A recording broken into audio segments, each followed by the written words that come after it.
కుడి చేత్తో ఇచ్చి ఎడమ చేత్తో లాక్కునే విధంగా రాష్ట్రంలో కాంగ్రెస్ ప్రభుత్వం పాలన ఉందని ఏబీవీపీ నాయకులు మండిపడ్డారు.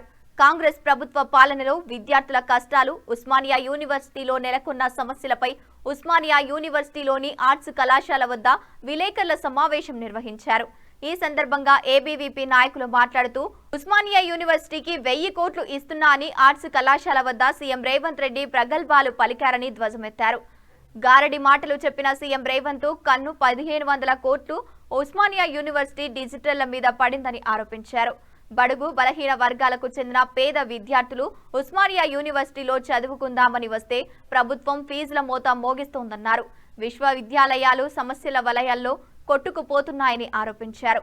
విద్యార్థులకు స్కాలర్షిప్ బకాయిలు విడుదల అవక తీవ్ర ఇబ్బందులు పడుతున్నారని అన్నారు. విశ్వవిద్యాలయాల్లో సరిపడా సిబ్బంది లేక విద్యార్థులు నాణ్యమైన విద్యను కోల్పోవాల్సి వస్తుందన్నారు. ఎందుకంటే ఉస్మానియా యూనివర్సిటీలో ఇక్కడ వచ్చి చదువుకుందామని చెప్పేసి పల్లెటూర్ల నుంచి ఎందరో మంది విద్యార్థులు, బడుగు బలహీన వర్గాలు, పేద విద్యార్థులు ఇక్కడ వచ్చి చదువుకుందామని అనుకుంటే ఇక్కడ కూడా గవర్నమెంట్ విశ్వవిద్యాలయంలో కూడా ఈరోజు ఫీజుల మోతం మోగుతున్నది. అదేవిధంగా స్కాలర్షిప్లు దాదాపు 83 కోట్ల 15 లక్షల రూపాయల స్కాలర్షిప్లు బకాయిలు ఉన్నాయి. ఇంకా చూసుకుంటే ఆ బకాయిలతో పాటు మనం ఎన్నో సమస్యలు చూస్తున్నాం. ల్యాబ్లో ల్యాబ్ ఎక్విప్మెంట్లు కావచ్చు, ల్యాబ్లో ల్యాబ్ టెక్నీషియన్లు కావచ్చు, ఇక్కడ బోధన సిబ్బందులు దాదాపు 13 ఏళ్ల నుంచి ఇక్కడ ఎటువంటి రిక్రూట్మెంట్ లేక చాలామంది విద్యార్థులు నాణ్యమైన విద్యను కోల్పోవడం జరుగుతుంది. అదేవిధంగా ఇక్కడ ఉన్నటువంటి సిచ్యువేషన్ చూసుకుంటే దాదాపు మనం 2600 ఎకరాల భూమిలో దాదాపు మనకు ఈరోజు 1200 ఎకరాల భూమి మారింది. చాలా మటుకు అప్పుడున్న గవర్నమెంట్ ల్యాండ్ లీజుకి ఇచ్చేసి ఇక్కడ ఉన్నటువంటి ఐపీఈ ఏదైతే ఉందో సెంటర్ ఉందో అది గిడంగా లీజ్ అయిపోయినప్పటికి గిడంగా దాన్ని యూనివర్సిటీ స్వాధీనం చేసుకోకుండా చోద్యం చూస్తున్నది.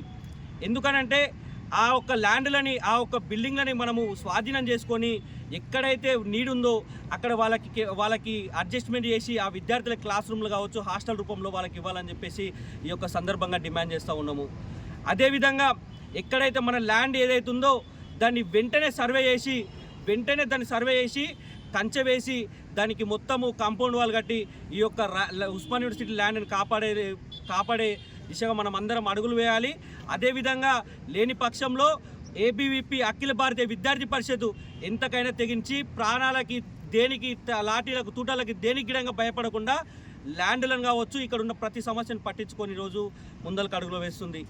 అదేవిధంగా ఇక్కడ ఉన్నటువంటి బ్లాక్ గ్రాంట్స్ కావచ్చు, ఫిక్స్డ్ డిపాజిట్ మీద గిడంగా రేవంత్ రెడ్డి కన్నేయడం జరిగింది. మన యొక్క ఉస్మానియా యూనివర్సిటీ అటానమస్ బాడీ అనుకుంటున్న ఉస్మానియా యూనివర్సిటీలో ఫిక్స్డ్ డిపాజిట్గా ఉన్నట్టు అమౌంట్ని వారు ఈరోజు మనకు 1000 కోట్లు ఇస్తానని చెప్పడం జరిగింది.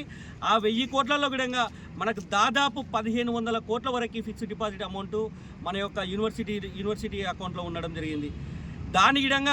దానిపైన వాళ్ళు కన్నేసి వీసీ గారికి మీ యొక్క అమౌంట్ ఎక్కడెక్కడ పెడుతున్నారు ఏంటిదని చెప్పేసి మాకు నివేదిక ఇవ్వాలని చెప్పేసి వీసీని అడగడం జరిగింది ఈ యొక్క రేవంత్ రెడ్డి గారు. కాబట్టి ఈ యొక్క స్వయం ప్రతిపాదనని పోగొట్టకుండా ఈ యొక్క వీసీ గారు కావచ్చు, ఈ యొక్క రేవంత్ రెడ్డి గారు కావచ్చు ఏమన్నా ఆటలాడితే ఈ యొక్క ఏబీవీపీ సహించదు. ఏబీవీపీ మరొక ఉద్యమానికి శ్రీకారం చుట్టి ఈ యొక్క వీళ్ళందరికీ అధికారులకు బుద్ధి చెప్తారని చెప్పేసి సందర్భంగా తెలియజేస్తూ ముగిస్తున్నాను. జై భారత్, జై హింద్.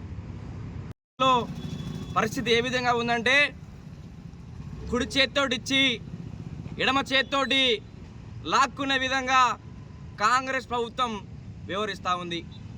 ఇదే ఆర్ట్స్ కళాశాల సాక్షిగా ప్రగల్భాల కోసం, తన యొక్క పబ్లిసిటీ కోసం నా దగ్గర మీకు ఇవ్వడానికి డబ్బులు లేవు, పంచడానికి భూములు లేవు, నేను మీకు కేవలం ఇచ్చేది విద్య మాత్రమే అని చెప్పినటువంటి ముఖ్యమంత్రి రేవంత్ రెడ్డి గారు 1000 కోట్ల జీవో అని చెప్పేసి గారడి మాటలతోటి ఏదో ఒక ప్రింట్అవుట్ తీసుకొచ్చి మీడియా ముందర, విద్యార్థుల ముందర, ఓయూ యొక్క స్టేక్ హోల్డర్స్ ముందర గారడి వేసిపోయినటువంటి ముఖ్యమంత్రి గారి యొక్క కన్ను ఎన్నో ఏండ్ల నుంచి ఇక్కడ చదివినటువంటి పూర్వ విద్యార్థులు, యూనివర్సిటీ యొక్క వెల్ విషర్స్, కంపెనీస్ ఇచ్చినటువంటి ఫిక్స్డ్ డిపాజిట్ పైన పడ్డది.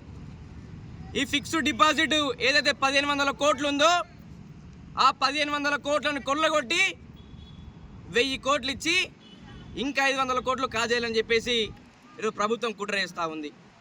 అయ్యా రేవంత్ గారు, మీకేమైనా సిగ్గుందా? ఈరోజు యూనివర్సిటీ అనేక సమస్యలతోటి కొట్టుమిట్టాడుతూ ఉంది.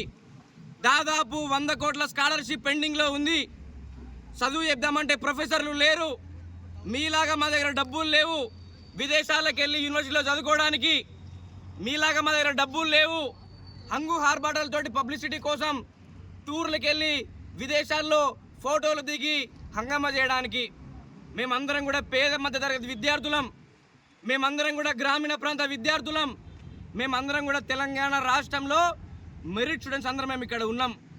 మాకు చదువు చెప్దామంటే ప్రొఫెసర్ లేరు, కానీ మీరేమో విదేశాలకు టూర్లకు వెళ్తారా? మీరేమో విదేశాల యూనివర్సిటీలో చదువుకుంటారా? ఇక్కడ ఓయూ ల్యాండ్స్ పరిస్థితి చూస్తే ఎక్కడికక్కడ విచ్చలవిడిగా ఆక్రమణలు జరుగుతున్నా ఇప్పటివరకు పట్టించుకున్న నాదులు లేడు.